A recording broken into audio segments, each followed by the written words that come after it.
Hi friends, welcome to Law Chat with Girja. I'm Girja Bhargav Patel, your host for Law Chat, and I am so excited for you to join us today. I have some amazing guests on Law Chat, and they're here to share their experiences and entrepreneurial journey with us, and through their storytelling, mentorship with us, because that is the whole point. We are all entrepreneurs and we're all on a journey, and learning from one another is the best way for us to move forward in our journey as well. And I have amazing guests who are so willing and ready to share their stories with us, their challenges and their victories and their achievements, and also their mindset. I just can't wait to share that with you, and I also just can't wait to have that conversation with them. It's such a privilege to have each and every one of them here with us today, and also it's such a privilege to have you listening in and tuning in. So let's dive in to Law Chat with Girja. Hi friends, welcome to Law Chat with Girja. I have such a special guest with us today who will teach us, give us some tips about growing our YouTube channel and also our business, and how to allot our time in a way where we're not compromising some of the core values that we might have in our lives as well. I have Graham Cochrane on the show today. Welcome. And he is the founder of The Recording Revolution. He's a podcaster, The Graham Cochrane Show. He's a business coach, a father, a husband, and so much more. I know we're going to be learning a lot from you today, especially those of us who just don't even know how to begin with YouTube, including me, have a YouTube channel, totally use it, but don't know how to do anything else with it. So welcome to the show. That's totally cool. I'm happy to be here, Girja. Thanks for inviting me. Yeah, of course. And I gave a super brief summary of, your journey, just little bullet points. Is there anything else you'd like to add to introduce yourself as well? Oh yeah. I mean, when we were talking before we went on the air, you mentioned that you serve creatives, and I feel like that's how I would define myself. I've always been a creative. So whether it was music or acting, theater, that's what kind of was my whole childhood. And so even though I've ventured into entrepreneurship, which wasn't at all my goal, I'm realizing that's just creativity as well. You're building things, you're trying things, you're like, that's ugly, that doesn't work, this serves, this doesn't. And so I view business as creating and creating something that people enjoy. Mm-hmm. And so, yeah, I would view myself as a creative as well. Yeah, I think you're totally on point with that. When you say entrepreneurship is also an avenue to be creative, because you really are not necessarily subjected to certain guidelines or what you have to do or you shouldn't do that would be probably set if you were in a corporate environment. But you touched on the fact that you've always been creative. So let's start there. I know that you are creating right now, but where did this journey begin? And where did the desire to start creating happen for you? When did that spark? Yeah, I mean, I was introduced to music early on. My dad was a musician, a trumpet player, a classically trained vocalist, and he did musical theater as well. And so I was exposed to all those things early on and found I had a good singing voice, had natural ability to match pitch. And so I started to sing a lot, and then I loved to perform, and then I loved acting. And I just all throughout school did all the arts things I could possibly do. I loved being on stage. I played in concert band, all that stuff. But then what I really wanted to do was, as any kid, you listen to the music of the day. And I was growing up in the early 90s, listening to the grunge rock scene from Seattle. So it was like Soundgarden and Nirvana and Alice in Chains. And I was like, oh my gosh, I want a guitar around my neck, and I want to play music, and I want to sing. I want to write songs.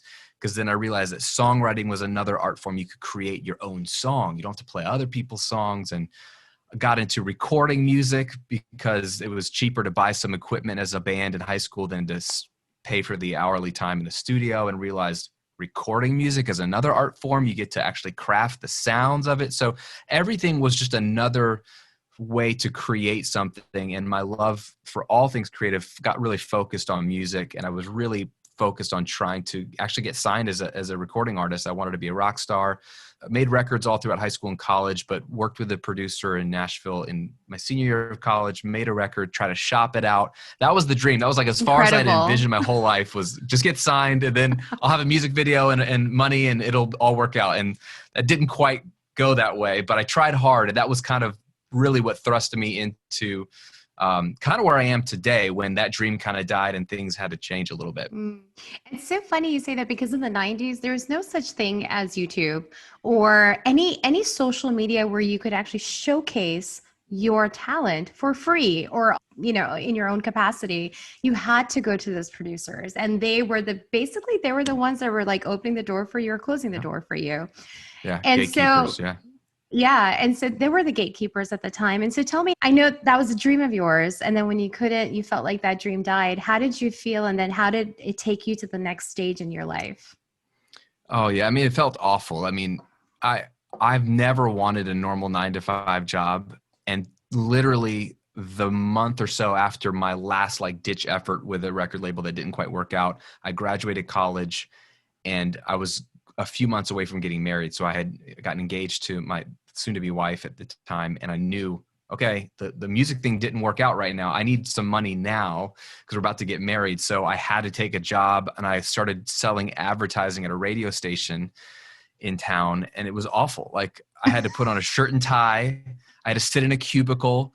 I had to pitch the wonders of radio advertising and all the stats that prove that it worked. And like, I don't believe it even works that well, but I had to like convince local mom and pops to spend money with our station. I just hated my life so much.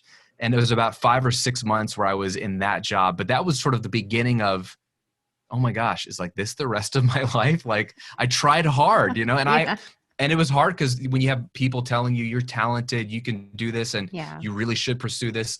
I was like, did I miss something? And so that probably led for a period of 3 years where I was working normal jobs. I ended up moving into a job at a software company as an audio engineer. So at least it was my second love, which was recording, but it wasn't music. It was voiceover recording for a tech company. But I got to play around with microphones and stuff. And it was like 3 years of that. Mm-hmm. And I call that sort of my walking in the wilderness period. But there's actually like another period after that where it got really intense. But that was like who am I becoming? I don't know. I'm just going to take a paycheck and hope my life gets better. And around what time was that? Like what years? Yeah, that's like 2005 to 2008. Okay. So YouTube, I think, formed in 2005, if I'm Yes, correct. exactly. And so were you already dabbling with YouTube at that time, or was it just this foreign No, thing that all of a sudden just popped into the world? no, I had friends that were musicians who were telling me like when YouTube came out, like they saw the writing on the wall, and it seems so prophetic now because I didn't know what they were talking about. They're like, this is the future. And I was like, what? Like uploading videos? Yeah. Who's gonna watch this? But they kept telling me you gotta upload videos, and I ignored them. And who knows what would have happened if I had, but I'm in a way glad it didn't happen because basically after 3 years of that, I fell into a situation during the global recession where we had just moved here to Florida. And so I was looking for new work.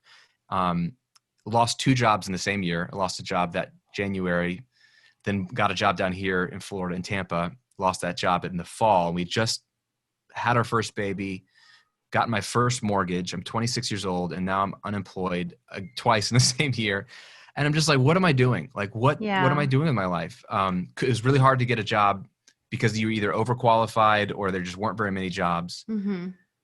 And that's when I went through a period of like trying to make something work that was non-traditional. And so I had a background in freelance recording. So I'd record musicians, and I had a little home studio. And so I was trying to ramp that up a bit more because it was always part-time fun money. And I was trying to make that full-time. Mm-hmm. And that's when I started to dabble with blogging and some YouTube videos because nobody knew who I was in Tampa. So I was trying to reach the global market because you could do a lot of remote work, like finishing, like post-production work. So I thought, I don't know anything about marketing, but what if I don't put myself on the internet, no one's going to know I exist. But if I do put myself on the internet, maybe someone will find me. They'll see what I'm doing with my clients at the time, and I could get some more leads. Right. So how did that work for you then? That seems pretty logical what you did. It also, especially in today's world, it's like, obviously, why wouldn't you be on the internet? Like it's a no-brainer. But back then I felt like it might've been scary also. It might've been a little fearful to walk into something that hasn't had that, what is it called? Social approval is not there yet, right? Like it's just kind of still figuring it out. So how did you first get over all of those disappointments? And then from there, just kind of say, keep pushing yourself. What was the mindset that kept going through you at that time? So I was a conflicted person. There's part of me, the rational part of me, that wants to be a good husband and father, and actually also deeper than that, make everybody else around me Yeah. happy, was to just go get another job, even if that was Home Depot or McDonald's. Right. Like, get something that's paying the bills. Because what I was doing though instead was making videos and writing blog posts and trying to do client work, and no business model. I didn't know there was a way to make a living doing this. I was just shooting darts in the dark. And so people, like, I remember that first Christmas, I remember anytime a family get together, they would ask me, Graham, what are you doing? What are you doing for work? And that was a really hard question to answer, because there's so much shame. There was so much like approval itis of like, well, I'm blogging and doing YouTube videos about audio recording. And people were just either confused or disappointed. Like, I remember literally my wife's grandfather sat me down and was like, how are you going to provide for my granddaughter? And I was like, look, I get it. And I don't know, but I think there's something here and I'm trying to figure it out. And it was never a satisfying answer. So I had a lot of self-doubt too. I mean, I would go in my home office and I would try to keep regular work hours when I wasn't actually working on client work. In between, I was making videos and writing articles and interacting with people on Twitter. And I would feel like, what am I doing? I could hear my wife out there, the crying baby. She's letting me try. And she was very supportive, but I felt like I don't know what I'm doing. And I need something to work. So it was very scary. We were on food stamps for 18 months. That was just like a low point, because I felt like a complete failure, that I'd given up. But you weren't. And I feel like, I'm sure in retrospect, you see that you needed to go through that to be where you are today, and your resilience really paid off. But more than anything, you were 26, right? Yeah. Around 26. You were so young. So that's a lot for a 26-year-old, right? You have a family, and then you're also trying to make ends meet. And then I kind of feel you on the whole, it just didn't make sense to people. Like, I think even as a lawyer, people think of lawyers, they're like thinking corporate offices, they're thinking, like suited and you're heeled up and your briefcase, or going to the courthouse, the traditional stuff, which is great. I did all that. But now what I do is so opposite of that some people don't even understand what I'm doing. And I'm like, no, actually, I'm providing for the most amazing people that I know, which are the creatives. They're such great. I love the industry. They're so passionate about their business. Even you, just hearing you also speak, you never gave up. The talent that is so embedded in you, you never gave up on that. And that obviously has paid off way years into it now, because I almost feel like you're like one of the pioneers, right, of what YouTube can offer, because you started your YouTube channel in 2008. Is that right? January of 2010. Oh, okay. Yeah. And so how did that happen? Like, because you were still going and you still had people who were questioning and you were doubting yourself. What made you still keep going and keep moving forward in that direction? Yeah, here's the strange thing, Deirdre. Like, you'd think if I was trying to get client work, I would, I don't know, either run some ads or try to just promote myself as the service provider. But for whatever reason, and I really just think God just gave me this idea, and I'm really grateful, because I went in a totally different direction. I decided to educate people. I decided to, like, if you're trying to record music, here's how you do it well. And I would use my client's work as an example. Like, hey, let me show you how we made her vocals sound better. Let me show you how we got those drums to sound like this. And in a strange twist of fate, what that's doing, it's a brilliant model that everyone's doing today. And I actually teach people today, but I was realizing it was educating, positions you as an authority. It gives people instant results. It's free. And now they think you're amazing because you help them accomplish something. And it actually started to build this little audience. I actually got client work from it, but I could tell early on in a few months on YouTube that there was this hunger for this. Like, no one's teaching us these secrets. Like, every niche it's finally becoming exposed online, but around 2010, still people weren't sharing whatever their industry secrets were in any niche. It was all, and so this has all been exposed with the internet. And so I guess I was one of the pioneers in the music space, the technology space, of like, hey, here's how they get this sound on all the records you're hearing. This is what they do.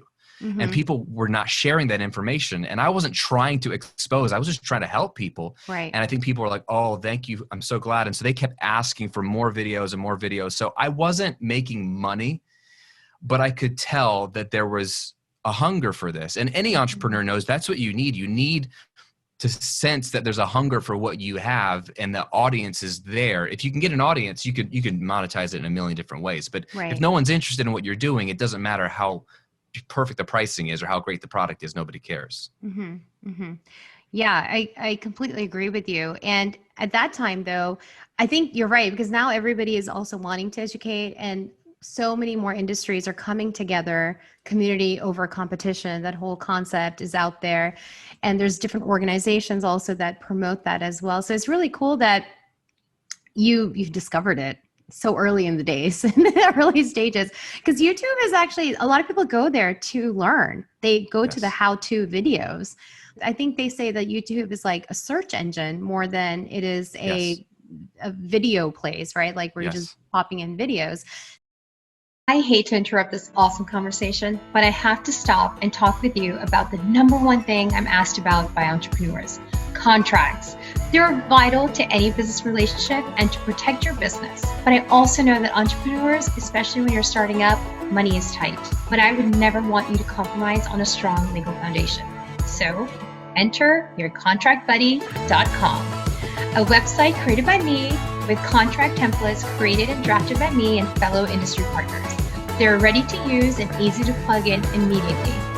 And they are not restricted to any specific state. So yourcontractbuddy.com is sponsoring this episode, and you and your listener can get 10% off right now with code LAWCHAT. Yes, you heard me right. 10% off right now with code LAWCHAT. And now back to our awesome conversation. So when you started using YouTube, though, how has that changed, or how has the model of YouTube also changed since the time you started using it and today? So that's a great question. You hit the nail on the head. This is the way I think about YouTube, and traditional YouTubers don't think about YouTube this way. So traditional YouTubers are like the people you think about that are unboxing kids' toys videos and they're getting a million subscribers. That they're just, it's entertainment, right? So YouTube can be great for entertainment. The problem with that model is you need tons of eyeballs, and then you make your money primarily from advertising revenue, or if you can create merch and people want it, then you're great. But entrepreneurs should be using YouTube as a discovery tool. It is a search engine. So it's the number 2 website people go to every day next to Google. They're both search engines. So it's Google, YouTube, and then everything else. So that's where everyone's going. Why should they not find you there? They should find you there. So YouTube is a great place to be discovered. So every time I post a piece of content, I'm banking on the fact that somebody is searching that topic or those exact words. So I use it from day one. I used it for searchable stuff because I figured, how would anybody find it if I didn't make videos on what they were typing into YouTube? That made sense to me. And today that hasn't changed. So I still use it primarily as a discovery tool. So people hear about me. And then from there, I can easily build trust and credibility in one video. If the right person finds it and they connect with my personality, they're going to get a ton of value out of it because I offer really good stuff for free. I don't tease anything. I just give you really good stuff. And then from there, and this is the key, and we can go here if you want to, the big mistake people make with YouTube if they want to build a business is they always want the person watching to like and subscribe and leave comments. And that's one call to action to kind of create engagement, and that has value. But to build your business, you'd really need them to actually leave YouTube and get on your email list so that you can offer them products and services and follow up with them wherever they go, because they may not come back to your YouTube channel ever again. So I'm always getting discovered on YouTube, adding value, offering them something valuable in exchange for their email address. And then now I own the relationship, not YouTube, not Facebook, not TikTok. And now I can contact them directly, follow up with them. Usually it's automated. I offer a course or a product, or even if you have a service, you could offer a discovery call for your coaching or your services, but it's all happening now directly, no middleman. I love that. And that's so key, especially in today's world, because platforms are shutting people out. Platforms are shading your, whatever they call it, chat. I don't know what they call it, but anyways, it's so important to be have ownership over your subscribers, have ownership and have that separate relationship with them. And so tell me before I change directions again, but like what is your best tip on having that conversion where they are like, you've given them value, you've given them some resources, and you've established your authority, and now you're like, okay, come and join me on my email list. How do you do that? Like, what is it that practically, tangibly, are you putting a link in there in your notes, or like, how does that work? Yeah, that's a great question. So the first thing you don't do is you don't say, join my email list. Right. Right. So some people think, I'm not saying you're saying that, but that's what people think, true. like, oh, I got to get, that's what you want. You want them to join your list, but that's not what they want. So, because nobody wants more email. No. But what they want is more solutions to their problems. So what I literally offer them generally is a PDF of some kind. It might be a cheat sheet or a checklist.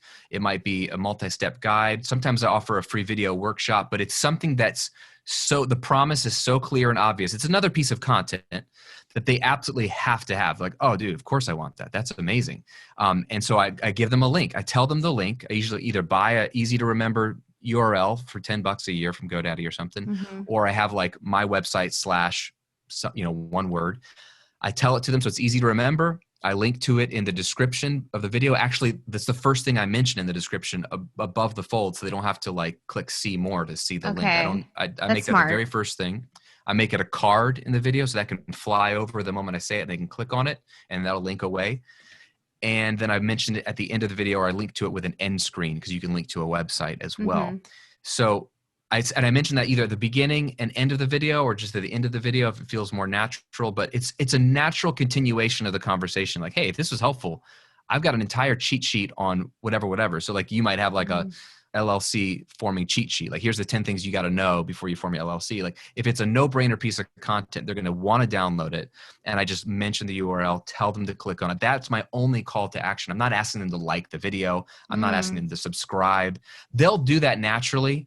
And I know I'm giving up more likes and subscribes by not telling them that. But what I'm gaining is the relationship. And I can make so much more money privately just selling to them directly, like you said, and not banking on them sticking around on YouTube, or YouTube even letting my channel stick around, because you never know. They can you never know. out. It's not yours. And I think that's such a misnomer that people have. Oh, but it's a public place. Yeah, it's a public place because they've opened up to the public, but not because it's owned by the public or the government. Nope.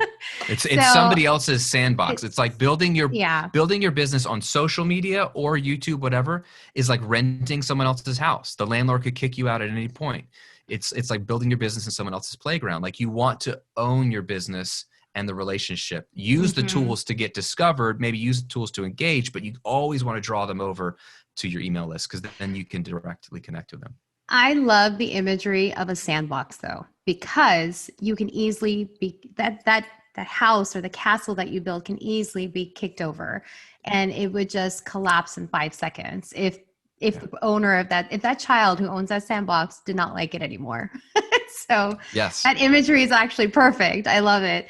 And I love that it's so clear that you are taking the ownership of the emails over the subscriber number. I mean, you have like 600, I was looking at it, 600, I don't know, I wrote it, 604,000 followers or something crazy like that, because you offer that value over and over and over again. And so you started doing that from the beginning, where you were teaching from the beginning.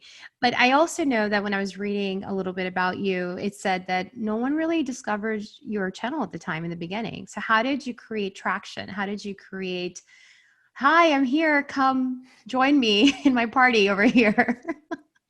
That's a great question. So I think a couple things that really helped in the early, because it was slow at the beginning. And one of these relates to a principle I have when it comes to creating content or sharing anything online, which is to be polarizing, not be a jerk. Not like, I hate that language now, because in the last couple of years, people have gotten crazy on the internet. When I mean polarizing, I don't mean to be mean. I mean to be very clear and strong about your opinions. Stand for something and stand against something else. Most content is the same.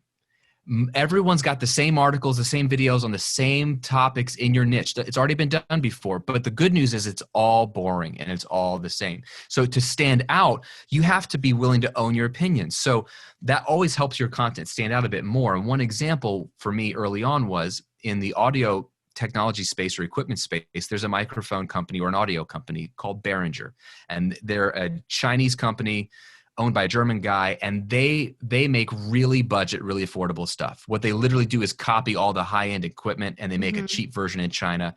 And it's great for home studio people starting out because it's all they can afford, but it's always made fun of as if it's really bad quality. And what's funny to me early on in audio recording was I didn't think it was bad quality at all. Sometimes it wouldn't last very, very long, but the sound quality was fantastic, and I could get really good recordings with it.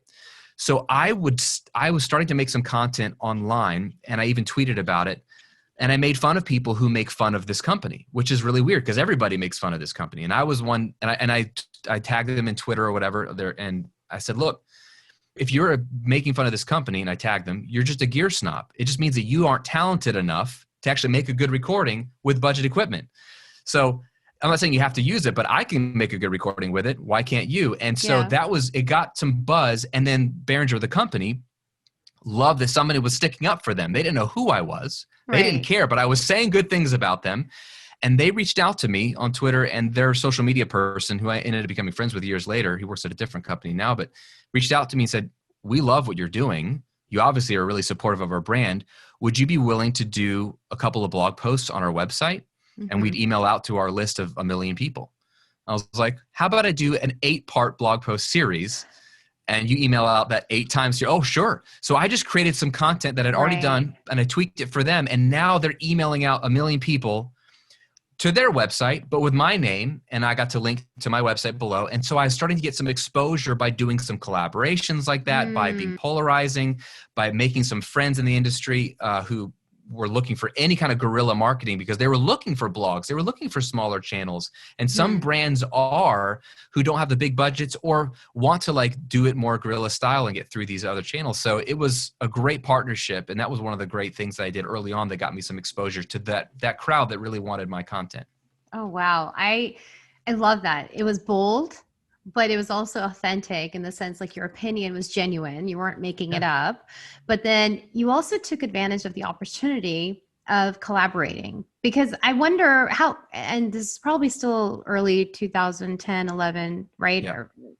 Because at that time, collaborating with influencers wasn't a thing. There was no label also. Nobody understood what an influencer was or even what a blogger was.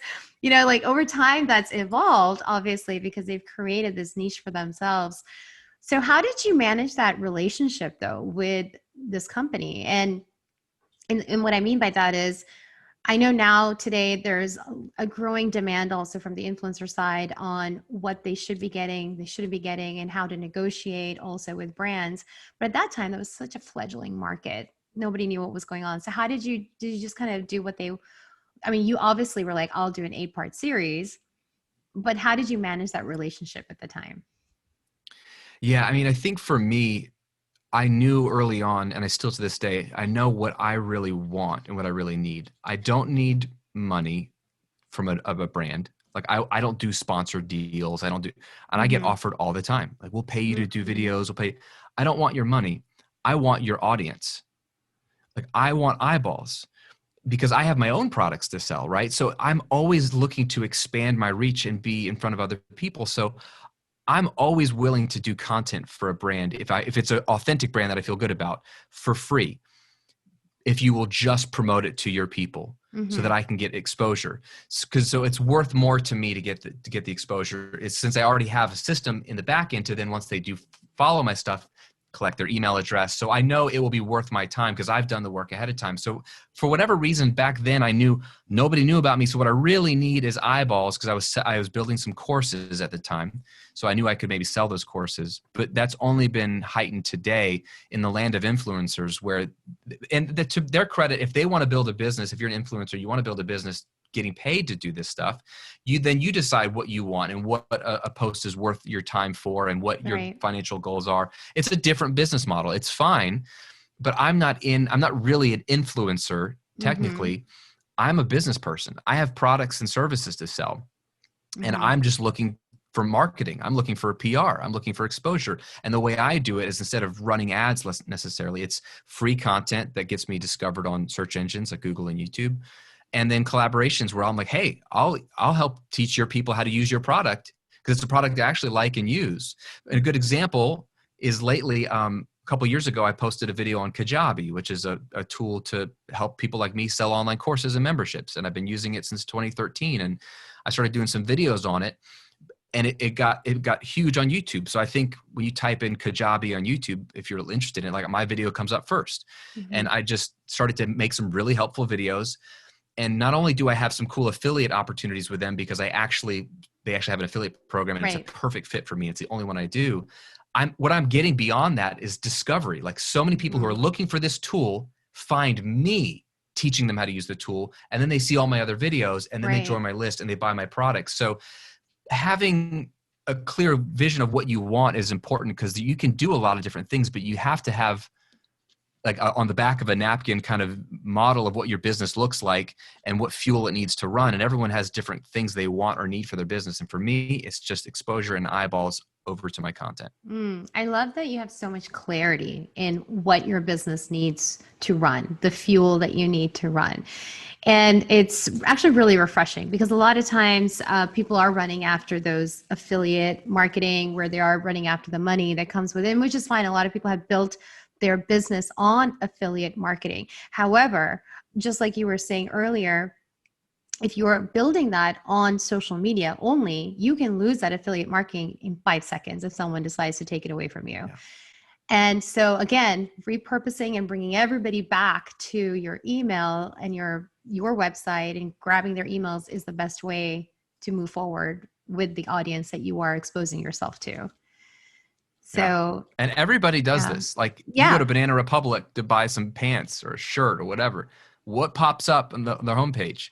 Get 10% off your first order if you give us your email address. Yeah. They want to build an email address. Everybody needs an email list because then they can email you their latest sale or fall fashion trends, or they know social media could go away. They know that even organically, people don't see what they post on social media. Like 3% see it. So they're like, but if I email you, you'll see a little, oh, we have a sale. So everyone who's really running a strategic business understands the value of email. But here's the thing, George, I talk about email all the time and people think that isn't email so 1999? Like who uses email? Like everybody uses email, but they don't think of it as a tool. They like social media is so much more sexy.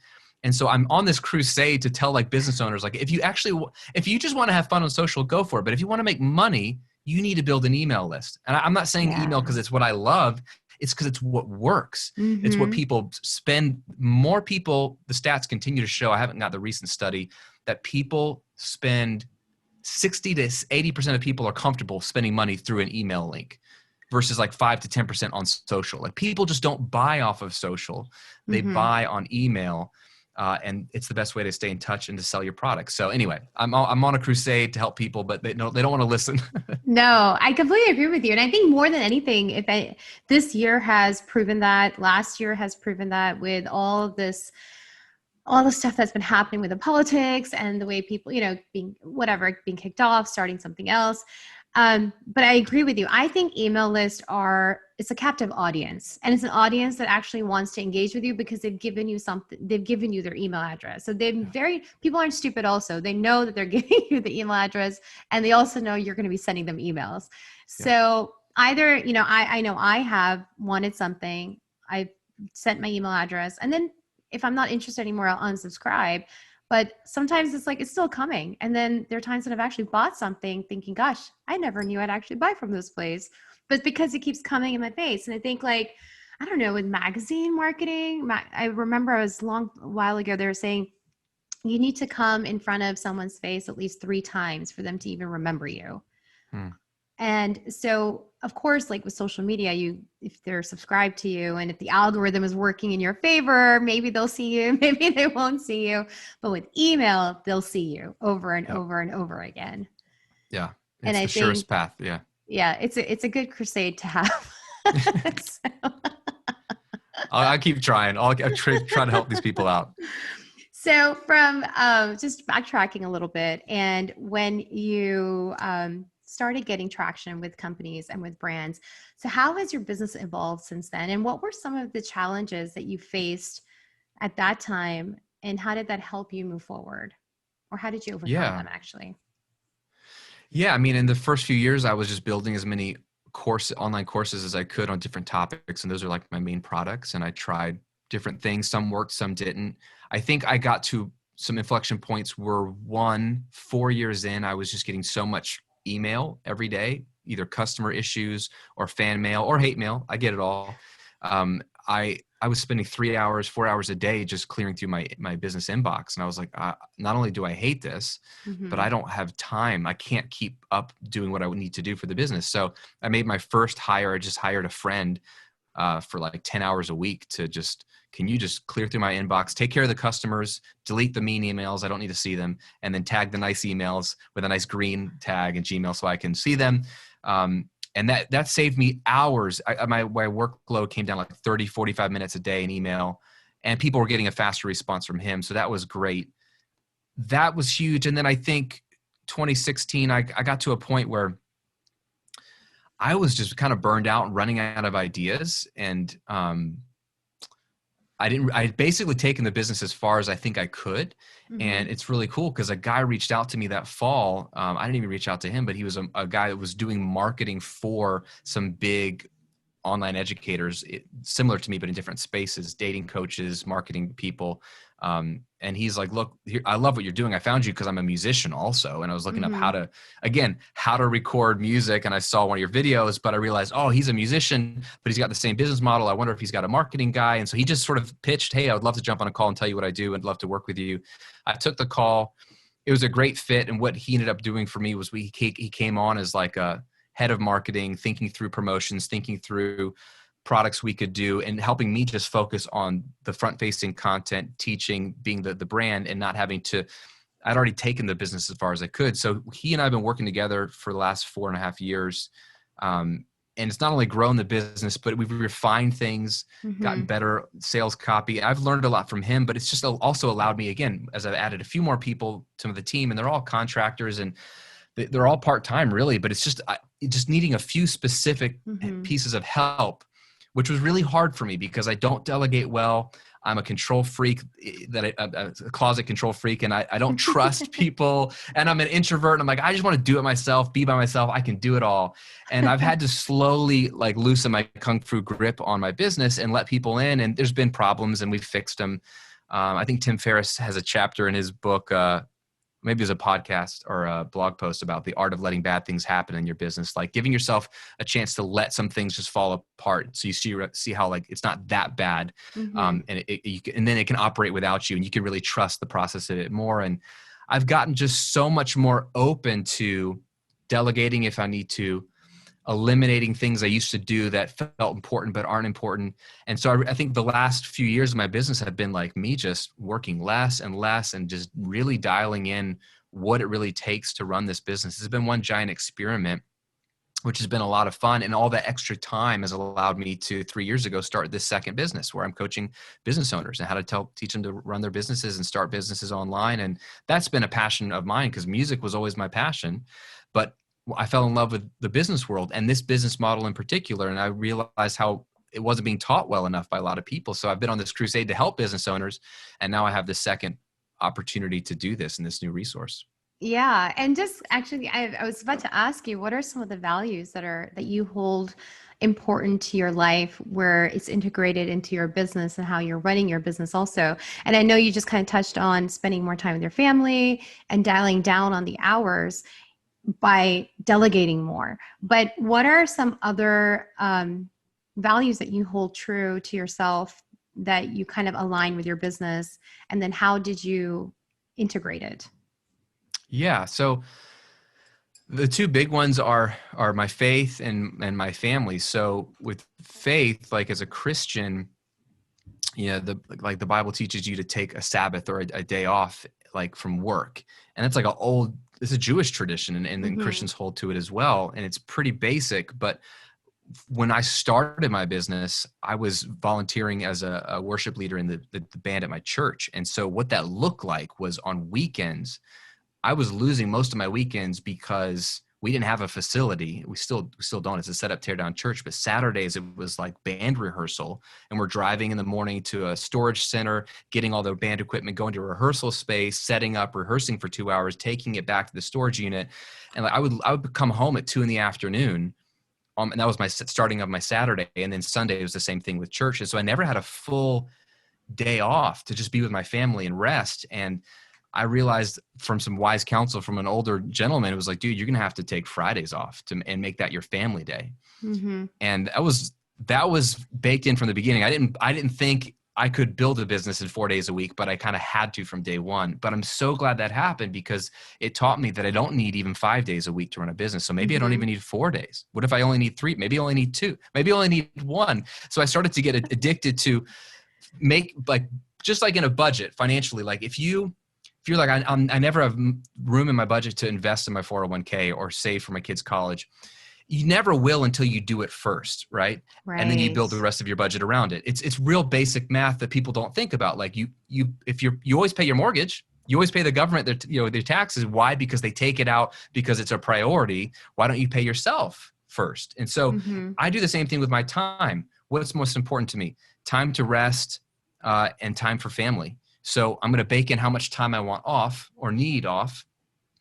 And then, or in the week, in evenings as well. Like, what do I want my evenings to look like? I just mark all that off on my calendar first. And whatever's left, those are my boundaries, my parameters within which to grow my business. And I trust God that it'll grow as big or small as he wants it within those parameters. But it really is freeing because most people are so focused on one goal, which is revenue or growth. And then there's no parameters. So what do we do as humans? Well, we just fill every moment until we reach that goal. Because if we're not there, we're like, well, maybe more man hours will get it there. By setting the time boundaries first, it forces you to be more creative and like, how can I reach my goals within these time boundaries? But then I never resent the fact that I don't have time for my family because I've always had time for my family because I chose to make sure I had time for my family, if that makes sense. That makes so much sense. I love that. It's not time left over, but time that you're already taking out and then you're working around it. So, and it's almost like what you just said, prioritizing what matters the most first, carving that out, and then what's left over is all the other stuff. And I truly love that. So, I mean, on a personal level, I usually take Fridays off as well, but it's, my kids are in school, things are different. It's usually a time where I can spend some time for myself, do whatever I need to do as well. But then again, I kind of have a little flexibility because like, well, what if something happens during the beginning of the week and I just can't get to it? So Friday is my pour over also in case another day becomes the day of a Friday. Does that make sense? Yeah. But I shouldn't do that. No, but that's good too. Cause what you said, like for us, Fridays was our family day at the time because the kids were babies, they weren't in school. So that was like a weekend day. But as they went into school, you're right. Then I'm not spending family time on a Friday now. But now like on Fridays, I get to I take my wife. She works a half day on Fridays at her business. She only works 2.5 days a week.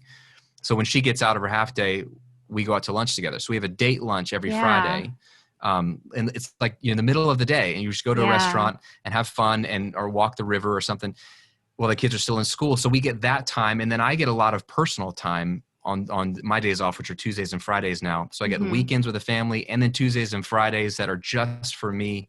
And it's the same kind of thing, that personal time. Yeah. I really value like time to reflect or think or catch up on a movie I really wanted to watch, like whatever it is. I'll go to the theater in the middle of the day and nobody's there. And it's like, that's like living my best life now is like, I can do this, but whatever you need, because some people need different things, but they're always assuming it's on the other side of some financial goal. And it never is. And we know this, but we function differently as if it weren't true, but it is true. It's never going to happen. So it's scary though, because if you aren't reaching your business goals or financial goals, to take more time off seems counterproductive. But that goes into the whole conversation of really how productive are all those extra hours? Like really, and that's a deep conversation to have with yourself of really analyzing what you do every day and every week and every month. You think it all has value, but most of it doesn't. And most of it doesn't push your business forward. So having the guts to look at everything you do and then really like say, this doesn't actually put money in my pocket. Like, does it really help me when I'm on Instagram? It might. For some people's businesses, that might be how they get leads, but for you, does it? If you can't say for sure, you could probably lose some hours doing that, or have really sharp, tight deadlines on how much time you'll allot for it. So that's where you can kind of realize, I actually don't need 40 hours a week most of the time. Most businesses actually don't.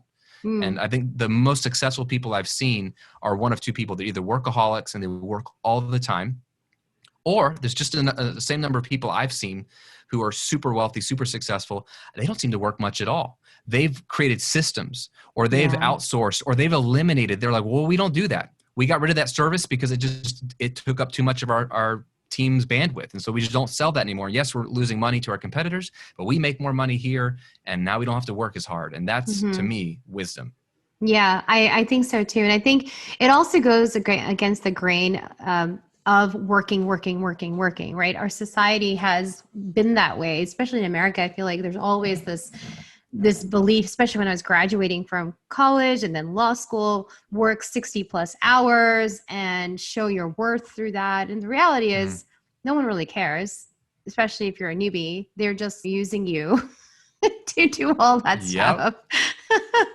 And, when you're single and no kids, it's easy because you're just serving yourself. But when you do start having a family and building that part of your life, you have to start finding, I don't like to say balance, because there's just no such thing as balance, but more like a rhythm to your life where things make sense and you're prioritizing what's important at the time. And things do change, seasons change. And when seasons change, you have to change also and what's important.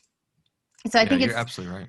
Yeah. And I think it's so brilliant for you to share that, because I think there's a lot of people out there who are struggling with that, who are struggling with the whole, well, I need to keep on working. But reality is, create a time log and see what you're actually doing throughout the day and what needle has been moved with that hour. Yeah. And well, you said it, like, the reason we work so hard is because we're trying to prove our worth. Yeah.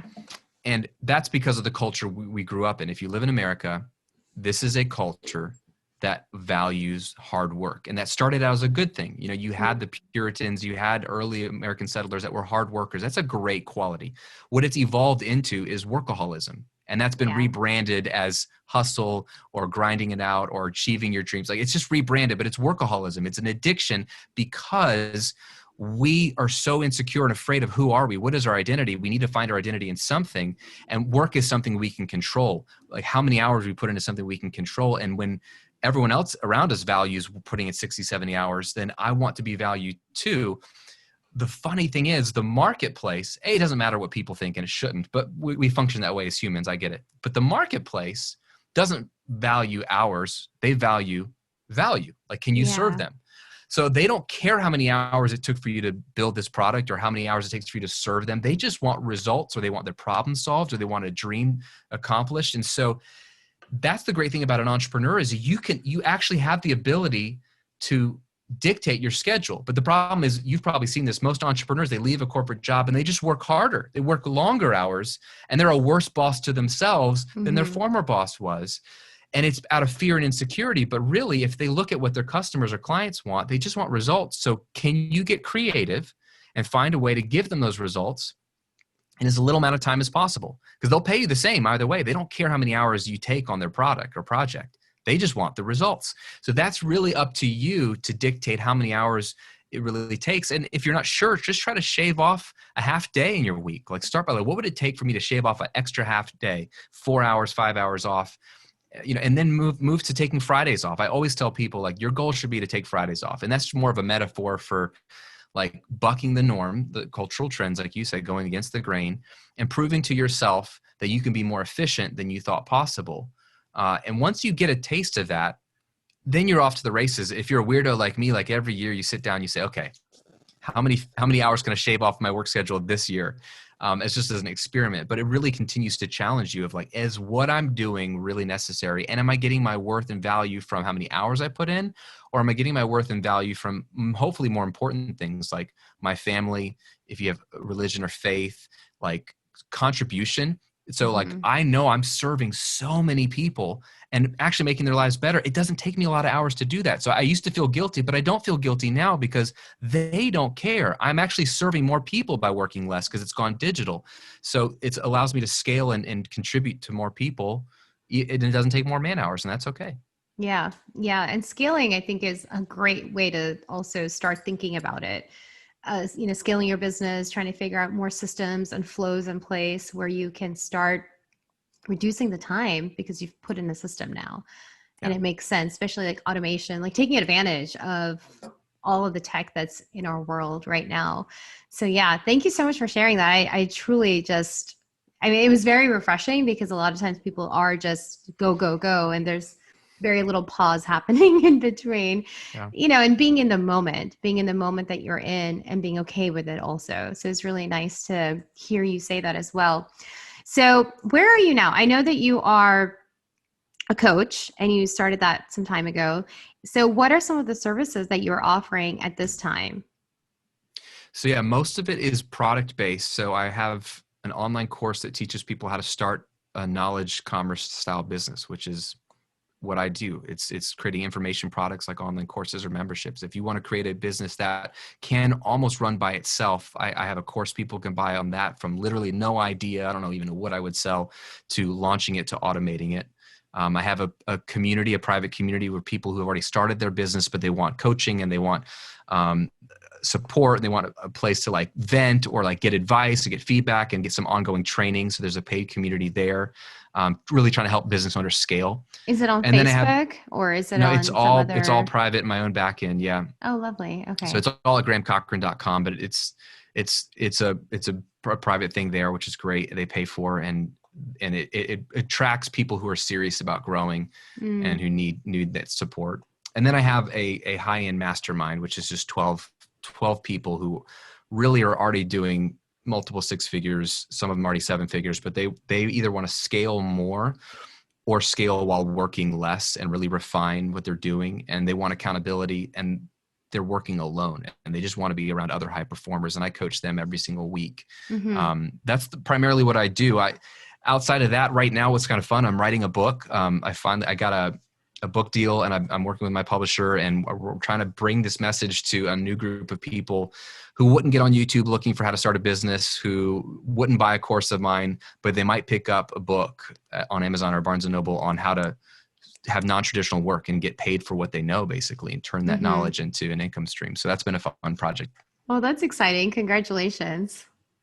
Yeah, thank you. Yeah. So if you, the people that you're serving, are they a specific type of entrepreneur, or is it just all different industries? All different industries. I mean, fitness, motorcycle mechanic, essential oil salespeople, like everything. Like it's everything in between, but it's anyone who has knowledge or a skill that they want to teach. So it's it's people trying to create education content that they can sell, bundle up and sell. So that's the same language we speak in terms of what we're kind of building, how we build that business, same model of business, but it's either they don't know how to do it or they need help growing it, but totally different niches all over the map. That's so wonderful.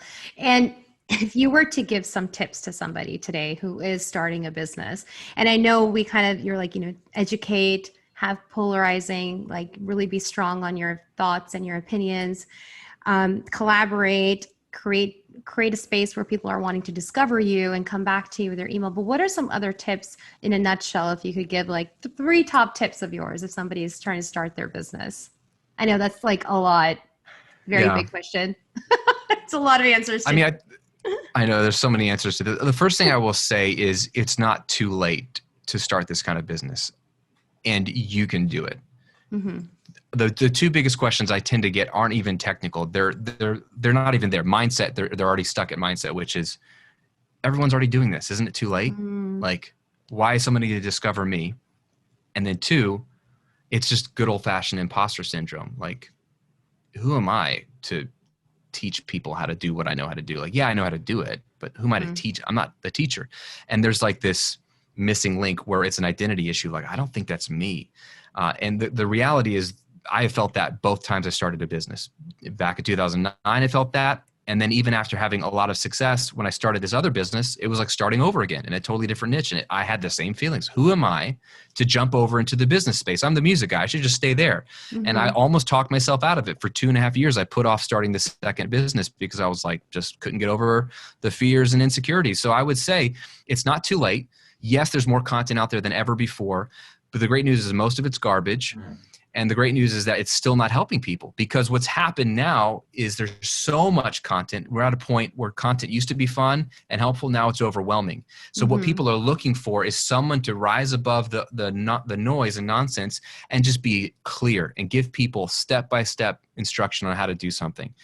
And that's rare because no one's really doing it well. There's a few people, but there's plenty of room for you at the table, but you will have to get over your imposter syndrome.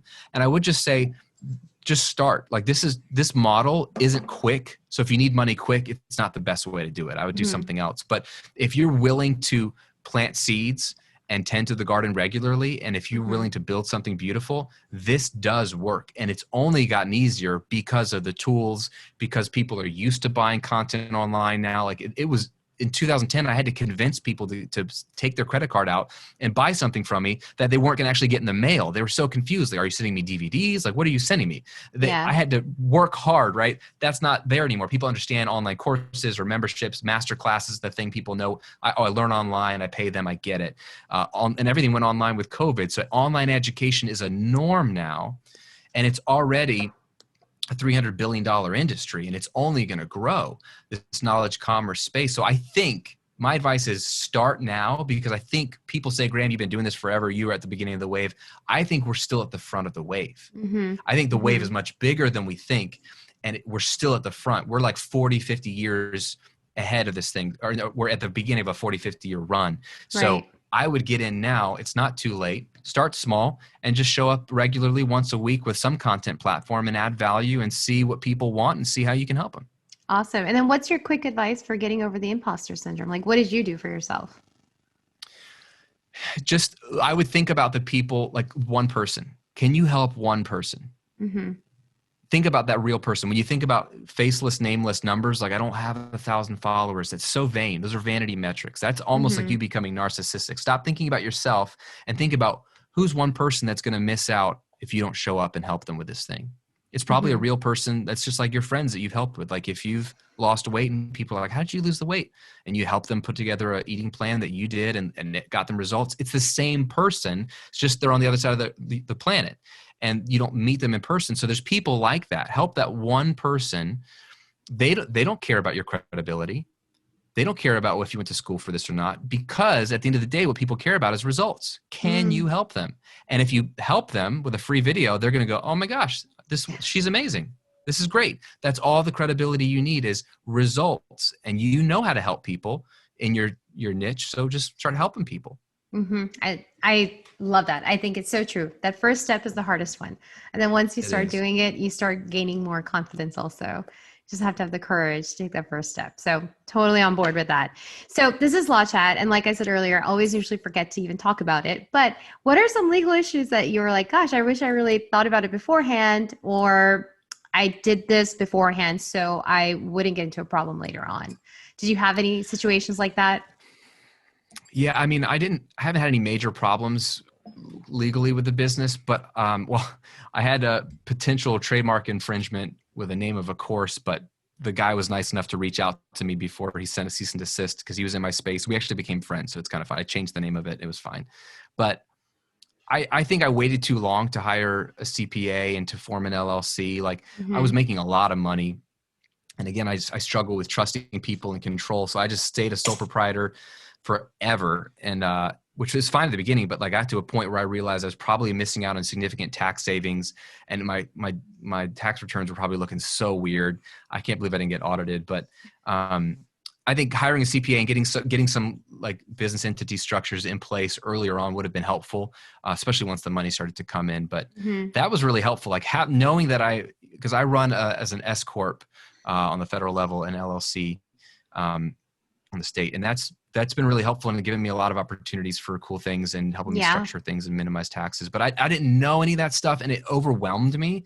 Yeah. So I had a book and I read it. I was like, oh, so if I had known like someone like you existed, like I would have benefited from one conversation. Just like, can you sit down with me for 30 minutes and explain in English, like not in legalese, but in English, what could help me and what benefits I would get from making some of these changes. I think I would have felt more empowered. I think law is a scary thing for the common peasant like us. And so we feel intimidated, but it's empowering when you understand it and can use it well.